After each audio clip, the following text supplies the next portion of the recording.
नमस्कार। आप सभी सामाजिक युवाओं एवं विद्यार्थियों को आपके अपने YouTube चैनल विद्यार्थी पत्र में स्वागत करता हूं। तो जानकारी के लिए बता दूं फिर से कि मैंने वीडियो में डाल भी रखा है कि मेरा पुराना जो चैनल था वो डिलीट कर दिया गया है, जिसमें आप लोगों के सहयोग से 7 लाख सब्सक्राइबर हुआ भी था।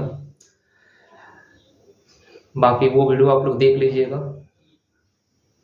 और आज हम लोग चर्चा करने के लिए आए हैं। आपने थंबनेल में कुछ देखा होगा।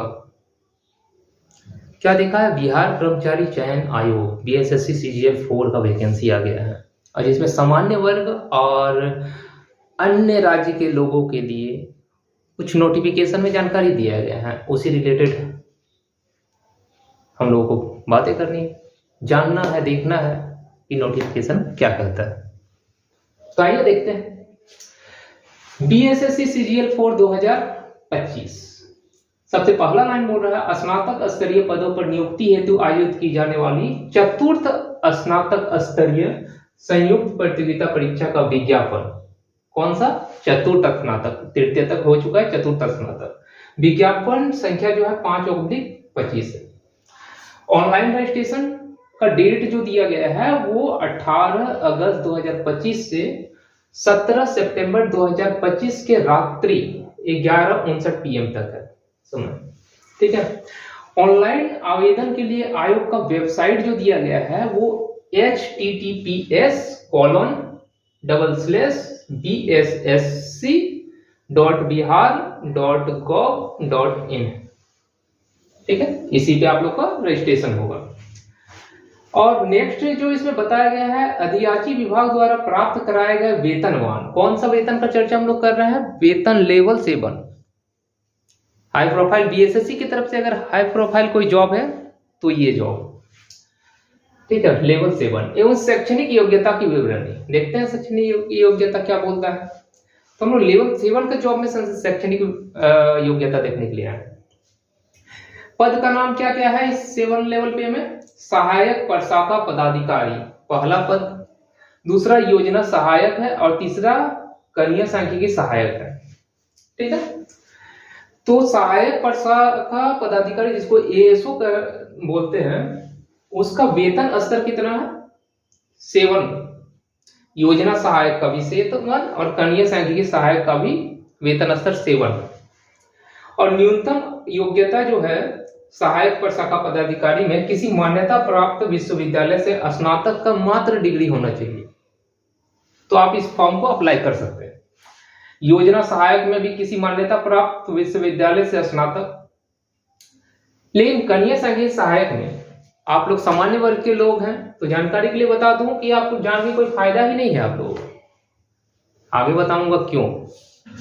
नेक्स्ट जो आपको बोल रहा है, अधियाची विभाग द्वारा उपलब्ध कराई गई रिक्तियों की कोटिवार विवरणी निम्नवत है। तो देखते हैं क्या क्या है, कौन कौन सा रिक्तियां हैं। पे लेवल 7 का हम लोग देख रहे हैं, फिर से आप लोगों को बता देते हैं। ठीक है, और तीनों का तीनों पोस्ट आपका पे लेवल 7 का ही है। ठीक है। तो सबसे पहला पोस्ट हम लोग देख रहे थे सहायक प्रशाखा पदाधिकारी। विभाग का नाम इसका है सामान्य प्रशासन विभाग द्वारा पटना बिहार के द्वारा ये जो है वैकेंसी लाया गया। ठीक है, सहायक प्रशाखा पदाधिकारी का पोस्ट है। इसमें सबसे पहला सीट हम लोग देखते हैं। तो अगर बिहार की बात करें तो बिहार के पुरुषों के लिए 572 है, और महिला के लिए आरक्षित 35% महिला आरक्षण जो बिहार में चलता है उससे आपको 200 महिला का सीट दिया गया है। ठीक है। दूसरा जो है पोस्ट पद का नाम योजना सहायक है। ये कौन सा विभाग का है? योजना एवं विकास विभाग का है। आरक्षित पोस्ट इसमें अनारक्षित पोस्ट 75 है आपका। जो पुरुषों का, बिहार के पुरुषों की बात करें तो उसके लिए 75। अदर राज्य के लोग भी इसी सीट में फाइट करेंगे। ठीक है। और ये 26 सीट बिहार के सिर्फ महिलाओं के लिए है। ये 200 सीट बिहार के सिर्फ महिलाओं के लिए है। ठीक है। अब तीसरा पोस्ट जो है कन्या सांख्यिकी सहायक। ठीक है। और विभाग का नाम इसका श्रम संसाधन विभाग निदेशालय नियोजन एवं प्रशिक्षण नियोजन बिहार पटना है। कौन कौन सा? श्रम संसाधन विभाग, निदेशालय नियोजन एवं कौन सा? प्रशिक्षण नियोजन बिहार पटना। अनारक्षित इसमें भी सब मैं क्यों बोल रहा था, जो कणीय सांख्यिकी सहायक में जानना जरूरी नहीं है आप लोगों के लिए, क्योंकि लिए आप लोगों के लिए सीट ही 0 है, महिला के लिए भी 0 सीट है और पुरुष के लिए भी 0 सीट है, अदर स्टेट के लोगों के लिए भी 0 सीट है। तो इसलिए मैं बोल रहा था कि कणीय सांख्यिकी नहीं। हम लोग उम्र सीमा की बात कर लेते हैं। तो उम्र सीमा की गणना 1 अगस्त 2025 तक लिया गया इस वैकेंसी में, ठीक है। कितना? 1 अगस्त 2025। अधिकतम उम्र सीमा की गणना जो है 1/8/2022 तक लिया गया, जिसमें कि 3 साल का छूट मिला है आप लोगों को। जो 1 अगस्त 2022 तक जिनका उम्र अगर 37 साल हो गया होगा तो उनको 3 साल का छूट है। न्यूनतम उम्र सीमा 21 वर्ष, अधिकतम उम्र सीमा अनारक्षित पुरुष के लिए 37 वर्ष, 3 साल का छूट, 40 वर्ष। अनारक्षित महिला का 40 वर्ष होता है, 3 साल का छूट, वो आपका 43 वर्ष। परीक्षा की प्रगति कैसी होगी? वस्तुनिष्ठ यानी ऑब्जेक्टिव होगी, ठीक है। इसमें जो रिजल्ट निकाला जाएगा वो 5 गुना निकाला जाएगा। प्री का जो भी रिजल्ट निकलेगा 5 गुना रिजल्ट वही मेंस में आप बैठ सकते हैं। तो जितना वैकेंसी है होगा वो आप लोगों को मैं बता चुका हूँ। मुख्य परीक्षा है तो अलग से विज्ञापन प्रकाशित किया जाएगा। मुख्य परीक्षा के लिए अलग से विज्ञापन प्रकाशित किया जाता है, उसके लिए डेट भी दिया जाता है अलग से, ठीक है।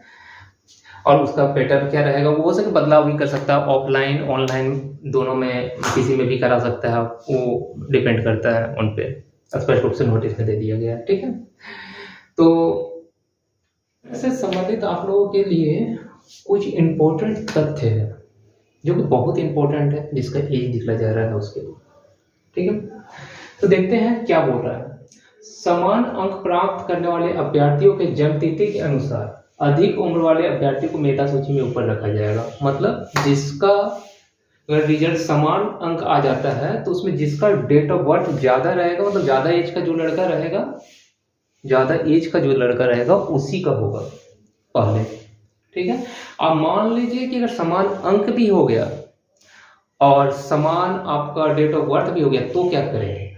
तो उसके लिए भी एक लाइन लिखा हुआ है, समान अंक और समान उम्र होने पर अभ्यर्थी के नाम के अंग्रेजी यानी वर्णमाला के आरोही क्रम यानी A to Z के आधार पर उन्हें मेधा सूची में रखा जाएगा। मतलब कि अल्फाबेट में जिसका पहला नंबर नाम होगा, अल्फाबेट का पहला अक्षर जो भी होगा नाम का, वही आपका मेरिट लिस्ट में उसी का नाम बनेगा, पासिंग लिस्ट में उसी का नाम बनेगा, ठीक है। तो ये 2 बहुत इंपॉर्टेंट तथ्य है।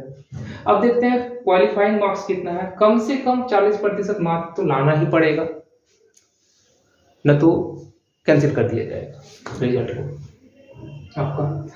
फिर परीक्षा शुल्क के बारे में जानते हैं हम। सामान्य वर्ग अदर स्टेट 540 रुपया आप लोग का परीक्षा शुल्क है। अब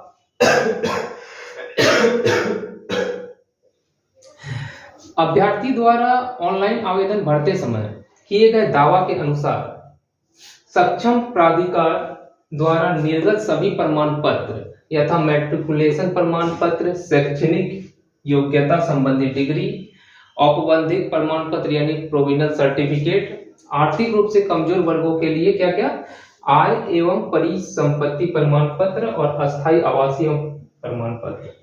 ये बिहार के जनरल जो स्टूडेंट हैं जो अस्थायी रूप से कमजोर वर्ग में आते हैं उनके लिए आय एवं परिसंपत्ति प्रमाण पत्र जिसको बोलते हैं आय प्रमाण पत्र, और दूसरा है अस्थायी आवासीय प्रमाण पत्र, ये दोनों अनिवार्य है। ऑनलाइन फॉर्म भरने से संबंधित कुछ महत्वपूर्ण निर्देश दिया गया है, वो निर्देश आप लोग के लिए बहुत ज्यादा जरूरी है, ठीक है। बहुत सारा निर्देश है, उसमें 5 निर्देश जो है वो इंपॉर्टेंट है आप लोगों के लिए। पहला निर्देश जो है, अभ्यर्थी ऑनलाइन आवेदन समर्पित करने के क्रम में हिंदी एवं अंग्रेजी हस्ताक्षर को स्कैन कर अपलोड करेंगे, ठीक है। फॉर्म जब आप भरेंगे तो उसमें हिंदी और अंग्रेजी हस्ताक्षर को स्कैन करके अपलोड करना है आप लोगों को, ठीक है। दूसरा इंपॉर्टेंट पॉइंट दिया गया है, अभ्यर्थी आवेदन पत्र को सबमिट करने के पूर्व प्रीव्यू देखकर संतुष्ट हो लेंगे एवं यदि कोई सुधार आवश्यक हो तो एडिट ऑप्शन का उपयोग कर आवश्यक सुधार करने के उपरांत ही आवेदन पत्र को सबमिट करेंगे, ठीक है। पहले आप लोग भरेंगे, अगर कुछ प्रीव्यू कर लीजिएगा उसका, अगर कुछ भी दिक्कत होगा एडिट करके चेंज कर लेना है, उसके बाद फाइनली फिर प्रीव्यू करके उसके बाद सबमिट करना है। ठीक है। तीसरा जो नंबर बोल रहा है इसमें क्या बोल रहा है, वैध एवं सक्रिय मोबाइल नंबर एवं ईमेल आईडी दर्ज करना अनिवार्य होगा। मोबाइल नंबर जो आपका एनी टाइम चालू रहता है वो मोबाइल नंबर, और ईमेल आईडी भी जो आपका एक्टिव है वही देना है। ठीक है। चौथा जो बोल रहा है, अभ्यर्थी अपना application form number, registration number और रोल नंबर को सुरक्षित करेंगे, जो आने के समय काम आता है। तो ये कहाँ से आपका सुरक्षित रहेगा, आप जो फॉर्म भरिएगा उसमें एक प्रिंट आउट निकलता है, वो प्रिंट आउट जो है आपको हमेशा रखना है। ठीक है। जिसमें application form number, registration number, roll number, सारा रोल नंबर एडमिट कार्ड में रहेगा। ठीक है। पांचवा बोल रहा है, अभ्यर्थी का परीक्षा के दौरान बायोमेट्रिक थंब इम्प्रेशन और आइरिस कैप्चर किया जाता है। ये एग्जाम जब होगा उस समय थंब इम्प्रेशन लेता है और आइरिस कैप्चर करता है। ऑनलाइन आवेदन पत्र भरने से संबंधित अन्य निर्देश कुछ है। क्या क्या निर्देश दिया हुआ है इसमें, 3 निर्देश दिया हुआ है। पहला निर्देश देख लेते हैं, ऑनलाइन आवेदन पत्र में योग्यता, आरक्षण, कार्य अनुभव से संबंधित प्रमाण पत्र, अंक पत्र। ठीक है। क्या क्या बोल रहा है, सबसे पहला तो बोल रहा है इसमें मैट्रिक का अंक पत्र, ठीक है, मार्कशीट और मूल प्रमाण पत्र यानी फाइनल सर्टिफिकेट जो आता है। दूसरा इसमें बोल रहा है स्नातक से संबंधित अंक पत्र और मूल प्रमाण, स्नातक का मार्कशीट आपका और उसका मूल प्रमाण पत्र यानी फाइनल सर्टिफिकेट जो आता है। तीसरा बोल रहा है अस्थायी निवास या आवासीय प्रमाण पत्र। ठीक है। और फिर सेकेंड नंबर में से क्या है, अभ्यर्थी ऑनलाइन आवेदन करते समय अपनी स्पष्ट यानी अच्छी लाइव फोटो वेबकैम के माध्यम से खींचकर अपलोड करना सुनिश्चित करेंगे। वेबकैम के से खींच करके अपलोड करना सुनिश्चित करेंगे। तीसरा, अभ्यर्थी यह सुनिश्चित करेंगे कि ऑनलाइन आवेदन समर्पित करते समय उनके पास सभी वांछित प्रमाण पत्र एवं अंक पत्र मूल रूप से उपलब्ध है। क्या बोल रहे हैं, आवेदन समर्पित करने समय उस समय आपके पास जितना वांछित प्रमाण पत्र और अंक पत्र मूल रूप से उपलब्ध होना अनिवार्य है। बहुत इंपॉर्टेंट तथ्य है। ठीक है। इसके लिए वो फॉर्म भरने के समय सारा चीज होना चाहिए अवेलेबल उस डेट के हिसाब से। और फिर ये जो है सबसे इंपॉर्टेंट है आप लोगों का 18 अगस्त 2025 से 17/9/2025 जो मेरे स्टूडेंट हैं, जो मेरे विद्यार्थी हैं, मेरे पास पढ़ रहे हैं, वो 25 तारीख के बाद फॉर्म भरेंगे और 10 तारीख तक में वो फॉर्म कंप्लीट कर लेंगे। ठीक है। 11:59 तक, ऐसे 17/9/2000 यानी सितंबर 2025 तक का ये डेट है। तो धन्यवाद। और बता दूं जानकारी के लिए एक चीज और कहना चाहूंगा कि सिलेबस जो है वो मैं नेक्स्ट वीडियो में डाल दूंगा। ठीक है। नमस्ते, धन्यवाद।